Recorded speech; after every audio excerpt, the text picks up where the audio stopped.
On today's episode, we're talking all about how to start your business from scratch to set you up with the maximum opportunity for success. Let's get to it. Hey there, Adam Erhart here, modern marketing strategist, and welcome to the Modern Marketing Show, where we help you make marketing that matters. So today we're talking about one of the most popular and common questions I get, which is how to start a business from absolute scratch. Now, whether you have an idea, whether you have no idea, or whether you already have an established business, the things we cover today are going to be equally applicable because they're going to help you to build a brand new offer or a brand new service or product-based business or whatever it is using proper fundamentals and proper foundational concepts, which when properly applied are going to give you the most opportunity for success, the highest probability of profitability, and you'll have the most fun doing it. Quick disclaimer, you do need to be at least somewhat proficient in what you're trying to sell here for this to work. After all, that's only right, and businesses that don't know what they're doing don't last long. So starting from the top and working all the way through the process, number one is to pick your business. Now, when choosing your business or your new service or offer, there's three crucial ingredients that are going to ensure that you've got the greatest likelihood of success. And all three are equally important if you want to give yourself and your business the highest likelihood of success. And number one is that you need to find something that you like doing. This is because if you choose something that you really just hate doing, well, you're not going to want to do it, and you're not going to want to dedicate the amount of time necessary to building a thriving business. Number two is this should really be something that you're good at or that you can hire someone that's good at. Again, businesses that don't do a good job, no surprise here, well, they go out of business. And number three, and maybe most importantly of all, is that there needs to be market demand for what you're trying to do. Just because you like something, just because you're good at it, doesn't mean that the market wants it. It's a tough pill to swallow, but it really is important to understand. So when choosing your business idea, pick something that you like, pick something you're good at, and pick something that people are willing to pay you for. All right, once we've got that covered, let's move on to number two, which is choosing your niche. Now, when trying to choose a niche and how far down to kind of like burrow down the rabbit hole and deciding what kind of market you're going to serve, well, there's a couple of factors that come into play. First of all, the larger and broader your audience, well, the more specialized you're going to need to be. But if you've got a really small market area or a small local area, well, then you can afford to go a little bit broader on your services or on your offering. A really rough rule of thumb, though, is that the more specialized you are, the higher you can charge and the more in demand you're going to be. If you have no idea where to start, my advice is to start small, start really niche down, and you can always broaden out later once you've capitalized and maximized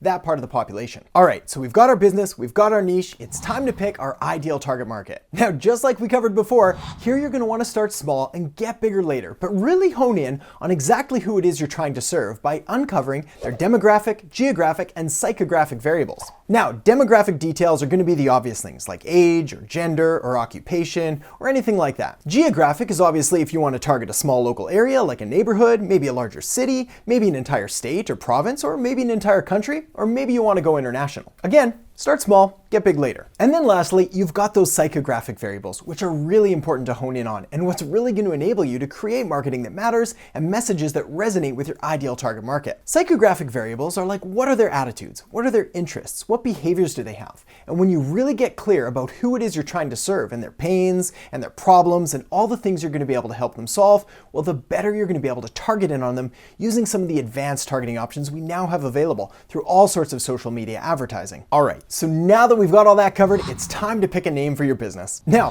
when it comes to naming your business, here's the reality. It really doesn't matter as much as you think. I know.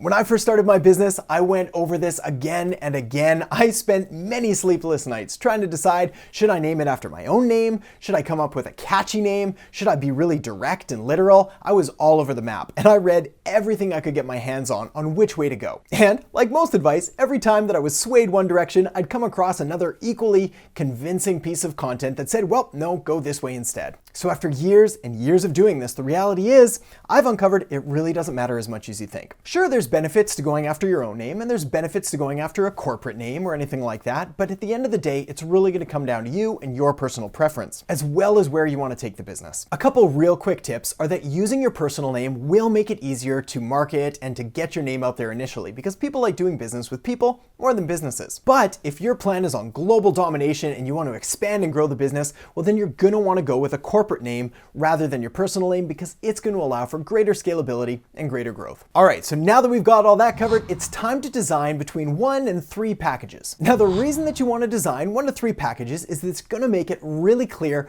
what your business does and for what price point, which is going to make the decision process a lot easier for your customers, and it's going to make it easier on you to communicate this. Now, without knowing what market or industry or business you're in, it's hard for me to just pick a number out of thin air. But of course, you're going to want to have that low, that medium, and that high price point. The high price point is effective because you will get about 20% of the market that wants it, but it'll also price anchor the lower priced products, making them look like a better value. So typically what you want to do is make your best value, or the one that you want people to go to the most, right in the middle. And then of course you can offer that budget option and that premium option. But if you're just starting, 3 tends to be the magic number to go for. All right, so now that we've got all that covered, it's time to get your business online. And this means building a super basic website. Now at this stage, your website does not need to be fancy, and you don't need to spend 20 or 30 grand having it built custom right from the ground up. In fact, you can get by probably with a few hundred or maybe even a few $1,000s, depending on how customized you want it to be. The point is to remember to keep it clean, professional, and mobile responsive, which means that it'll look good across any different screen size. Now, when it comes to building your website, my advice is to probably go with something like WordPress,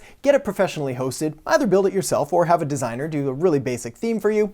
But if that's not up your alley, there's a number of really quick and really easy commercial options available too. So now that you've got that central hub, that one main area that you can send people to, it's time to build out the social media marketing around that. And when it comes to social media marketing, most people get way overwhelmed and they start doing way too much when they really don't need to. So my advice here is to pick 1 or maybe 2 channels that best resonate with your audience. Now the key here is to clearly identify the demographic that you're going after and then identify the channels that best associate with that. Typically, you really can't go too wrong with Facebook, but after that, you might want to look at Instagram or YouTube or Twitter or maybe even LinkedIn if you've got a really professional market. Again, pick 1, maybe 2, and then move on. So now that that's covered, it's time to get some results and to showcase the work that you've done. Now, if you've never worked in this business before, you have no clients and no customers and no case studies and no testimonials or anything like that, well, don't be afraid to work for free, because at this point of the game, your goal is to amass massive success and massive results for your clients and customers.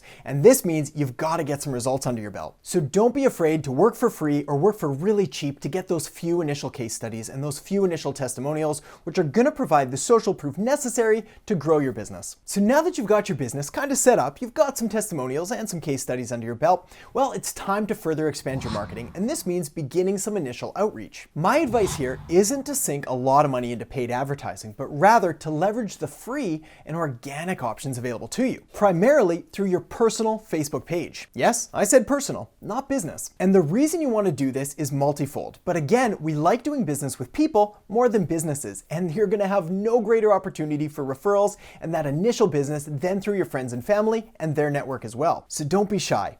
Get out there and make a post about what you do, about your new business, and who you might be well positioned to help. Your goal here isn't sleazy sales tactics, but rather serving and offering value. And again, remember, you're in the early stages, so your prices might be a bit lower, and this is a great opportunity for someone to get to work with you. So now that you've got that done, it's time to go a little bit further with your marketing. And I really can't stress just how important and just how crucial marketing is for the success of your business. I mean, have you ever seen a business that is absolutely terrible and yet they're booked out for months in advance? Or seen a great business or heard the story of someone who's really good at what they do, but they just can't seem to get enough clients or leads or sales? Well, the reason that happens is all because of marketing, and it shows the true power of marketing and what it can do for your business. So now that you've got those initial clients and customers, those initial sales and some revenue coming in the door, it's time to reinvest and double down on really mastering marketing for your business. The options here are nearly endless, and it's a truly exciting time to grow your business. So rather than list them all out, make sure to take a look around the channel, as there's a ton of other videos here that can help you. So at this stage, you've got your business, you've got your name, your website, you've done some marketing, things are running smoothly. Well, I want to cover just a few really advanced tips for if you decide that you really want to expedite your results. Now be warned, this isn't for everyone, and you definitely do not need to do this to build your business up right away. But at some point, and probably sooner than later, you'll at least want to consider what I'm about to tell you. So let's dive into the advanced tips now. Tip number 1 is you may want to consider starting a podcast or a YouTube channel and inviting some of your ideal clients as guests on the show. Now, the benefit of this is multifold. In fact, first of all, you're going to be creating valuable content, whether in audio or visual form, but also by inviting potential clients as guests, it'll allow you to learn their story, to provide them some value, and then to leverage that as a valuable marketing asset. Next, you're really going to want to double down on content marketing, and this means creating as much valuable content as you possibly can, showcasing your expertise and helping the market. This is going to position you as the expert and that you actually know what you're talking about, as well as bring in new leads and new sales almost on autopilot. After that, you'll want to commit to learning about the paid traffic options available, like Facebook ads. Facebook ads are fantastic and they're like gas on the fire, but they won't get that fire started. So you want to make sure that your offer and your sales funnel and all of that is in place before you throw money at it. Next, if you happen to be working in a local area, well, don't be afraid of putting on a live event, doing a question and answer period, or doing some sort of tutorial or how-to thing. Getting face-to-face is incredibly powerful and it'll allow you to overcome so many objections so much quicker. Next, look for others in non-competitive markets who have a similar target audience to you. There may be collaborative opportunities here, and you may be able to help each other grow each other's businesses. And lastly, and maybe most importantly, keep improving and keep getting better every single day. Starting a business from scratch is no easy task, but the rewards are well worth the effort, as I'm sure you know, or you wouldn't be here watching this now. So tell me in the comments section below, what kind of business are you thinking about starting? And if there were no obstacles at all, what business would you love to start? Lastly, if you enjoyed the video, make sure to give it a thumbs up, subscribe to the channel, and if you have any questions, comments, or suggestions for a future video, make sure to leave them in the comments section below. Thanks so much for watching, and I'll catch you next time on The Modern Marketing Show.